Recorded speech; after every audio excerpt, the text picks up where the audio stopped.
What's going on, everyone? In today's video, we're going to ask the question, can you make $1,000 profit selling books on Amazon every single month? And the short answer to this question is you absolutely can, but there's also a lot of factors that you have to consider, and we're going to go over those today. If you're new to the channel, my name is Joji. I'm a high school chemistry teacher, and I also sell books as a side hustle on Amazon. So with that said, let's dive right into the video. Okay, so I laid out basically 5 different things that you need to consider, whether or not you can actually make money selling books on Amazon or whether or not you can make $1,000. So I think the first thing that you have to really understand if you want to start making any sort of money is you have to understand how Amazon makes money, and you have to understand Amazon fees. You can't just sell books on their platform for free, right? You actually have to pay money to do so. And so I'm going to break down all the different fees that you're going to have to end up paying just to sell on their platform, and kind of show you how that's going to impact whether or not you can make $1,000 a month. So before you even ever sell a book on Amazon, there's startup costs. There's what's called a professional selling plan. And basically the professional selling plan is a plan where Amazon says, hey, if you want to list, items on our platform, you have to pay either $1 per item, and then once you get up to 40 items, you can switch over to what's called a professional selling plan and just pay $40 per month just to list your products on Amazon. So that's just a startup cost that you're going to have before you can even start selling anything, honestly. And I'd really recommend getting that over the individual plan, because if you want to make $1,000 a month, you're going to need to have over 40 books listed on Amazon. So you're going to want to be in that plan for sure. But yeah, that's a cost that you're going to have to pay right up front. So, or even sell a book. $40 per month. Now, the next thing you have to understand is that in order for you to sell the books, you have to get them shipped to the Amazon FBA warehouse. So we're talking about specifically Amazon FBA, which stands for Fulfillment by Amazon. And simply what that means is when you buy a book, right, at a library sale or a thrift store or out in the wild, you have a couple options. You can either keep that book in your house and merchant fulfill it to somebody, which means that you could list it on Amazon as a merchant fulfilled seller. And when someone buys it, you could ship it to the customer yourself. That would mean that you store the book at your own house. Or you can do what's called FBA, Fulfillment by Amazon, where you take all the books that you want to sell and you put them in one box, and then you ship them to an Amazon FBA warehouse. And then the Amazon FBA warehouse is then you hold your item, and if somebody buys it, Amazon ships it to the customer for you. They deal with customer support with their returns, refunds, and all that sort of stuff here. But the idea here is that you're gonna have to ship your books to an Amazon FBA warehouse. That costs money. That's called an inbound shipping fee. And from my experience, it varies in terms of where your books are going to be going. If I'm shipping my books to a warehouse, they might go to a warehouse that's near me. They might be going across the country. But generally what I kind of just pencil in is, expect to pay 75 cents to $1 per item in terms of an inbound shipping fee per book. Obviously it depends a lot on the weight of the books and a variety of factors, how far it's being shipped to you. But just that's another cost, right? You got a $40 per month professional selling plan. You've got to get all your books you want to sell to Amazon warehouse. So you're already in the hole. So the point here is that, you're already starting to see that fees are stacking up against you. And so that's going to make it a little bit harder for you to make that $1,000 a month, but you got to be aware of it. Now, you also have fees after you sell a book. And that's basically broken down into 3 different fees called FBA, pick and pack fee, a referral fee, and a variable closing fee. And the best way for me to show you an example of this is just to show you a book that I've sold on Amazon and show you how the fees actually eat into the profit of the book. Okay, so I'm over here on the Amazon Seller Central dashboard, and look, I'm all the way over here to the right where you see total balance. This is the paycheck that Amazon's going to give me after a set period of time. Usually it's every 2 weeks, Amazon's going to give you a paycheck, and I'm then going to go to the transaction view, which is going to show me a breakdown of every single book that has actually shipped to a customer. You can see that this entire page 1 is everything that's just happened today. So you can see that there's a number of different books that have sold, there's different billings, there's different numbers here. But let's just take a look at the most recent book that sold, Picturing the Cosmos, Hubble Space Telescope. So you can see here's the total product charge, $59.99. And then here's actually the Amazon fee, $16.79. So this $16.79 is actually going to be a breakdown of those 3 types of fees I just told you about. So here you can see it says we have a pick and pack fee. Essentially, a pick and pack fee just means that, it costs money for Amazon to go find your book at the warehouse and then put it in a poly bag and then ship it out to the customer and, pay for the shipping there. So obviously you're going to be paying for that service, right? And in this case, this book was a $5.99 pick and pack fee. The next thing is going to be a referral fee on the item price. So in this case, the referral fee for books is going to be 15%. So 15% of the sales price is basically going to be what you're going to have to pay for the book category. And that's just going to come out of whatever you sell. So That's that there. And then also there's a variable closing fee. So for books and media, basically every time you sell a book, it's going to be $1.80 additional fee. So, if we add up all those fees, it's a pretty substantial amount of money that's going to eat into our profit here. We sold it for $60. We're going to walk away with $43.20. So, $16.79 in Amazon fees. Okay, so those are going to be the fees after you sell the book, right? You have the pick and pack fee, the referral fee, the variable closing fee. And then also, if your books don't sell, you actually have to pay for inventory storage. So you have monthly inventory storage fees, especially once the books get past a certain age. There's going to be a certain price that you have to pay to keep the book stored there, right? Amazon can't just offer their inventory warehouse space for free, right? After all, it is a very valuable space. There's tons and tons of people that sell on Amazon. They all want that space to sell products, so you'd have to pay for those. And the way that we can look at that is actually to come over here back to the Amazon Seller Central homepage. And we can go down to inventory. So we'll go to inventory and we'll go and click on the dashboard here. And you can see down here, I have a storage utilization rate. So you can see that below 26 weeks is no charge. Above 26 weeks to 39 weeks is 69 cents per cubic feet. And then after that, it's 94 cents per cubic feet. And the weird thing about this space here as well is that there's going to be a different fee for a large part of the year, and then a different fee right around, I think it's November, December. And that's just because when it gets crazy around Christmas, it becomes just more hectic. So for storage space being more limited during that time because people send more stuff in, there's a little bit difference of a fee there. But the point is, there are a lot of fees that go into selling books on Amazon. So if you're sitting there thinking, I'm going to make $1,000 a month, you've got to at least understand where those fees are coming from. And you're actually not even done yet, because the next fee is you also have removal fees. So if your books don't sell and you need to get them removed and sent to your house, or you want to liquidate them or dispose them, that also is going to have a fee as well. So that's something you have to bake into, this whole equation of can you make $1,000 a month. So if we over here and look at the removal fees, you can actually see that based upon the shipping weight, you're going to get charged a fee. So a lot of books are over a pound, some of them are over 2 pounds. So depending on the book, you might be charged a couple of bucks just to get the book removed and sent back to you.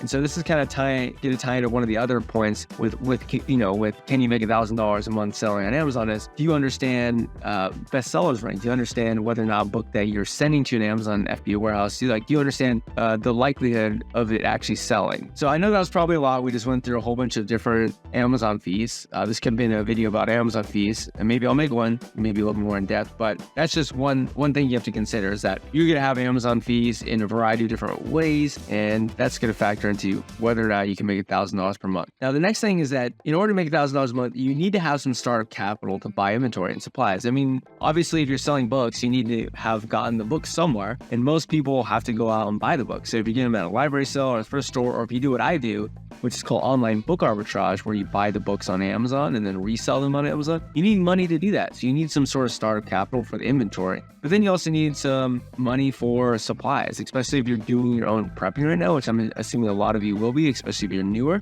That means, you're going to need to have the boxes to put your books in to ship them to Amazon. You're going to need, if you're going to a library sale or going to the thrift store, those books might have stickers on them they might need to remove. So you might need, a Scotty peeler to remove all of the stickers from them. So there's a lot of little things that you might need that are also going to add up in cost. And so if you're someone who's just getting started out, you have to also realize that you're going to need a little bit of a startup capital, a little bit of money to get started. Now, the next thing, this is a really big one, is that you're going to need to invest your time into learning how to list, prep, and ship. One of the hardest things for me when I started my journey, 6-7 years ago, was getting the first shipment sent in. Once you get the first shipment sent in, it becomes way easier because you've done it. And once you've done it, you're like, okay, I kind of understand how the workflow, the process works. But learning how to list, prep, and ship is actually, probably the biggest hurdle that prevents people from even selling at Amazon. There's a lot of people just open accounts and never ship anything because they can't get past how to actually send the items to Amazon. So a couple ways you can do it. I'm sure there's tons of resources on how to use Amazon Seller Central. If you want to use a listing software,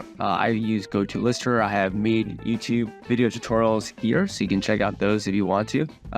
Really cool software that can help you list fast. But if you're someone who's getting started, you don't need to pay for a listing software by any means. Just go on YouTube. I'm sure that There's going to be other videos how to list on Amazon Seller Central. I haven't made one yet, but I'm sure maybe I should think about making one in the future here. But you're going to need to invest time into learning how to do that, right? So you're going to have to, in order to make $1,000 a month, you're going to have to learn that process. So there's going to be some sort of time investment as well. And as I mentioned earlier, one really important thing is you're going to have to understand the importance of bestsellers rank. So sales rank is a metric Amazon uses to tell you how popular a product is within that product category. So for example, if you go to an Amazon product webpage for any product like this one, The Armor of God, it's a book, and you scroll down here to the Keep It chart, not the Keep It chart, past the Keep It chart, you go down to the product detail page, and you'll see something called bestsellers rank, and you'll see that there's a number in a specific category. So here's the book category. There's many different categories in Amazon. Books is, I'm pretty sure books is the largest one. And you can see that there's a number assigned to this book, 54,621. What you need to know is the closer the number is to 1, the better. Just think of the lower the better. Number 1 is the best selling book on Amazon. Best sellers rank 1. That book is selling more frequently and more often than any other book on Amazon.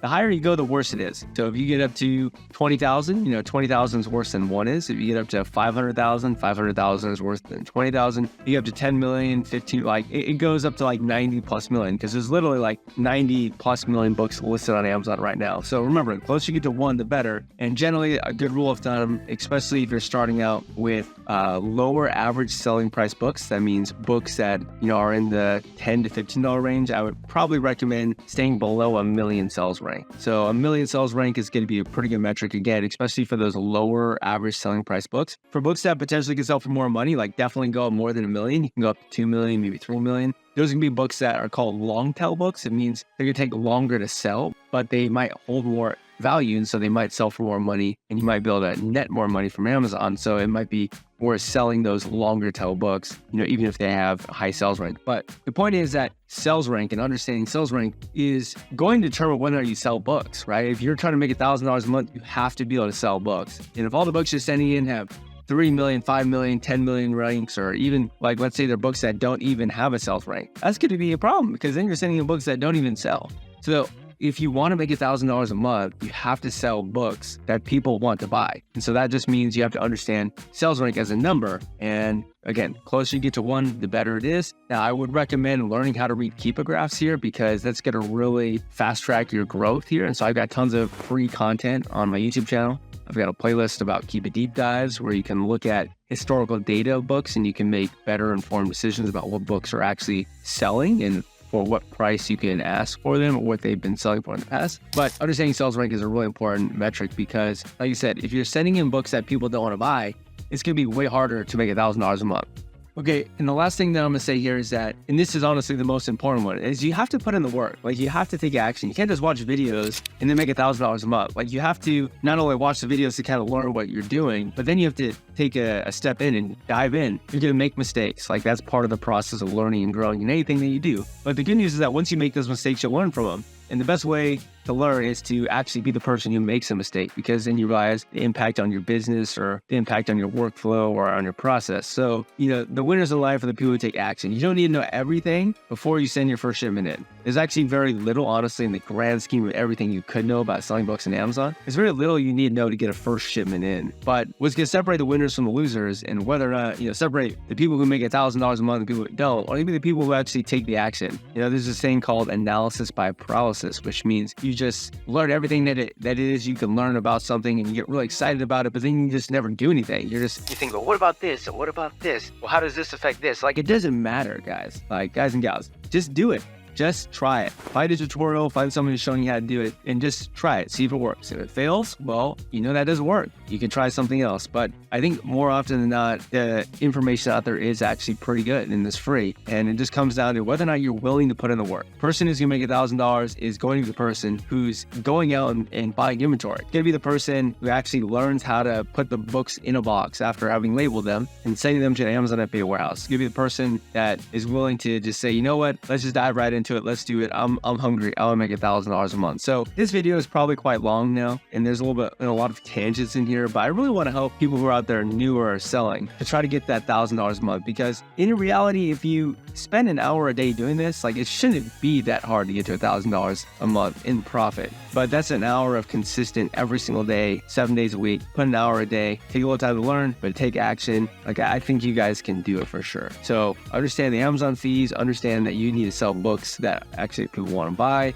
Make sure that you've got at least a little bit of startup capital so that you can buy some inventory, and just put in the work. I'll be here to help you out. I have a free Discord channel, link down below if you want to ask questions. If you're specifically interested in what I do online book arbitrage. So I've kind of actually graduated from thrifting at library sales and thrift stores. I've actually utilized a software called Keepa to find books on Amazon that are mispriced or undervalued, and I buy those on Amazon and then resell them on Amazon. The reason why I do that is because I'm a husband. I have a 1-year-old son. I have a 9-to-5 teaching job, so the only time I can really buy inventory is literally right now. It's like midnight. It's 11:44 p.m. So I've had to find other creative ways to find inventory. And so, this year I've done over $250,000 in sales, and the goal is to, get to $100,000 in actual profit, take-home pay by the end of the year. I'm not sure if I'll get there, but Amazon has changed my life. It's one of the reasons why I want to give back with this YouTube channel, help other people out there as well. Like I mentioned, I'm a high school teacher. I actually invest all of my high school teaching income into retirement accounts and into, index funds, because Amazon has allowed me and my wife to live off of the income it generates just from selling books. So if you're interested in that model, consume all my free content. I think you guys can easily scale pretty crazily just by watching the free content. Check out the lives, check out all the videos on how to source, things like that. If you're someone who's just really gung-ho, really wants to take action, also have an A2A Masterclass that's going to be coming out soon, November 30th. That's going to lay everything out and also be very helpful if you're someone who's into, everything set out. So that's all I got for you guys today. You can totally make $1,000 a month. I'm making well over $1,000 a month, but it's not easy. You got to learn a lot of stuff, and more importantly, you have to take action. You have to do something. So hope you guys enjoyed the video. If you enjoyed it, make sure to share it with somebody, and I'll see you guys on the next video. Goodbye.